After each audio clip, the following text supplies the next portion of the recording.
एक शेर जंगल में शिकार पर निकला था। एक लोमड़ी अचानक उसके सामने आ गई। लोमड़ी को लगा कि अब उसे कोई नहीं बचा सकता है, लेकिन उसने हार नहीं मानी और अपनी जान बचने के लिए एक तरकीब सोची। लोमड़ी ने शेर से कड़े शब्दों में कहा, तुम्हारे पास इतनी ताकत नहीं कि मुझे मार सको। ये सुनकर शेर थोड़ा अचंभित हुआ। उसने पूछा, तुम ऐसा कैसे कह सकती हो?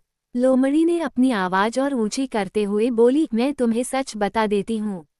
ईश्वर ने स्वयं मुझे इस जंगल और जंगल में रहने वाले सभी जानवरों का राजा बनाया है। यदि तुमने मुझे मारा तो यह ईश्वर के विरुद्ध होगा और तुम भी मर जाओगे। कुछ देर चुप रहने के बाद लोमड़ी ने कहा, अगर विश्वास नहीं हो रहा है तो तुम मेरे साथ जंगल घूमने चलो। तुम मेरे पीछे चलना और देखना कि जंगल के जानवर मुझसे कितना डरते हैं।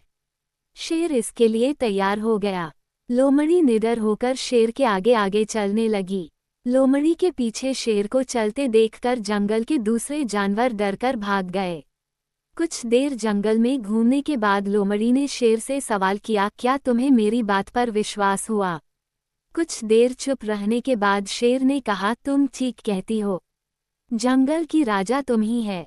सीख, परिस्थितियां कितनी भी विपरीत क्यों न हो, हम अपने दिमाग का इस्तेमाल कर उसे अपने पक्ष में कर सकते हैं। हमारा दिमाग प्रोग्राम के आधार पर काम करने वाला कंप्यूटर नहीं है। दिमाग को आउट ऑफ बॉक्स सोचने की क्षमता है। हर समस्या का समाधान तलाशने की ताकत है। ये तभी संभव होगा जब हम विपरीत परिस्थितियों में भी अपना धैर्य बरकरार रखेंगे।